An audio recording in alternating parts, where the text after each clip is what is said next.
Les chrétiens parlent souvent de développer un lien avec Jésus et de l'accepter dans leur vie.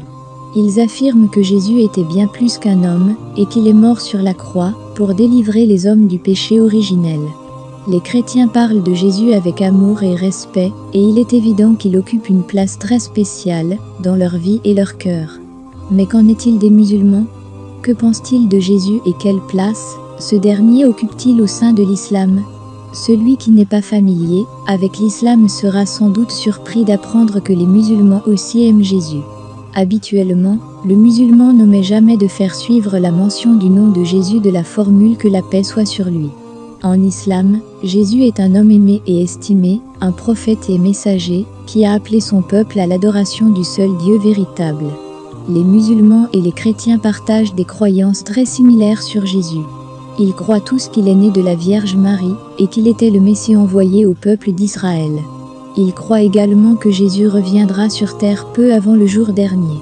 Mais il y a un détail sur Jésus qui crée un monde de distance entre les musulmans et les chrétiens. Les musulmans ont la certitude que Jésus n'était ni l'incarnation de Dieu ni le Fils de Dieu et qu'il ne faisait partie d'aucune trinité.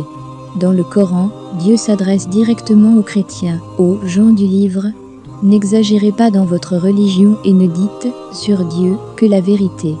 Le Messie, Jésus fils de Marie, n'était qu'un messager de Dieu, sa parole qu'il transmit à Marie, et un esprit provenant de lui. Croyez donc en Dieu, et en ses messagers, et ne dites plus trois. Cessez, ce sera bien mieux pour vous. Votre Dieu est un Dieu unique. Il est trop parfait pour avoir un fils. C'est à lui qu'appartient tout ce qui est dans les cieux et sur la terre. Et il suffit comme protecteur.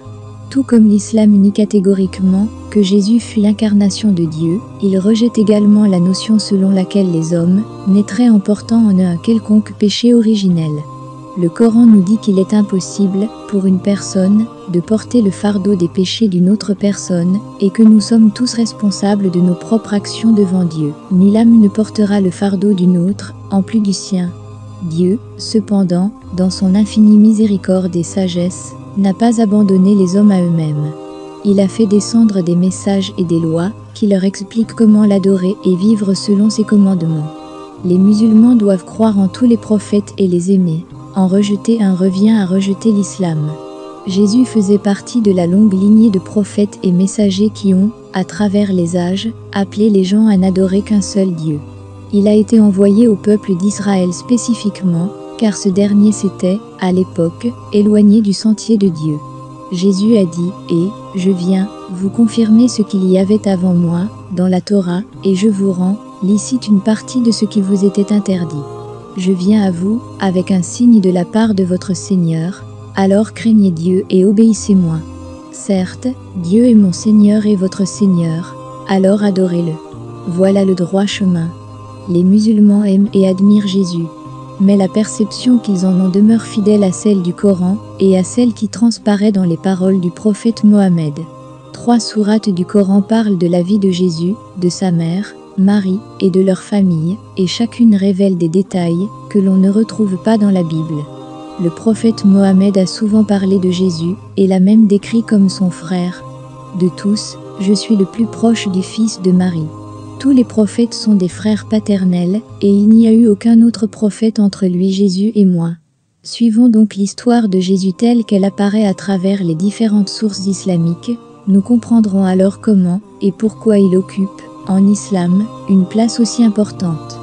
Le Coran nous apprend que Marie, la fille d'un rang, était une jeune femme célibataire, chaste et pieuse, dévouée à l'adoration de Dieu. Un jour, alors qu'elle profitait de la solitude, l'ange Gabriel vint la voir pour lui annoncer qu'elle serait bientôt mère. Choquée et consternée par cette nouvelle, elle ressentit une grande frayeur. Dieu dit, dans le Coran, « Et nous ferons de lui un signe pour les gens et une miséricorde émanant de nous. » C'est une affaire déjà décrétée. Marie devint donc enceinte de Jésus, et lorsque vint le temps d'accoucher, elle s'éloigna de sa famille, et se dirigea vers Bethléem. Au pied d'un dattier, elle donna naissance à son fils.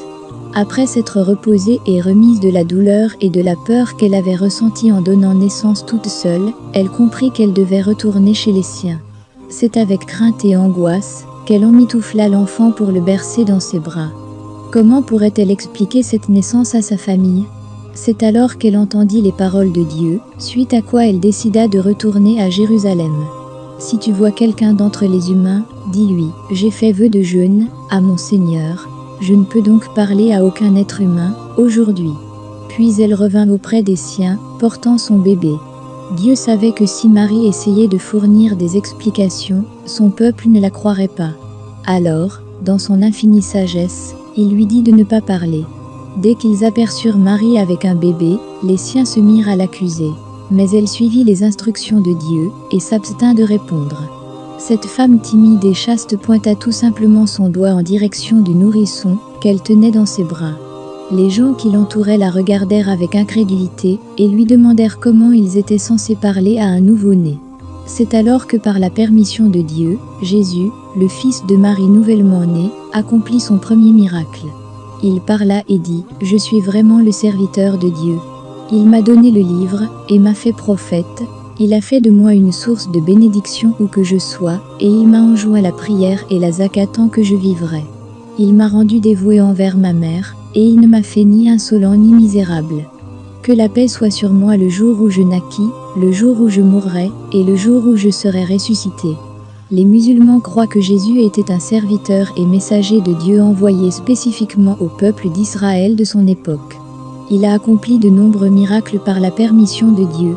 Les paroles suivantes, du prophète Mohammed, résument la position importante qu'occupe Jésus au sein de l'islam. Quiconque atteste qu'il n'y a pas de divinité à part Dieu, sans partenaire ni associé, que Mohammed est son serviteur et messager, que Jésus est son serviteur et messager de même que la parole de Dieu descendue sur Marie, et un esprit créé par lui, que le paradis est réel, et que l'enfer est réel, Dieu le fera entrer au paradis, par la porte qu'il choisira parmi les 8 portes par lesquelles il est possible d'y entrer.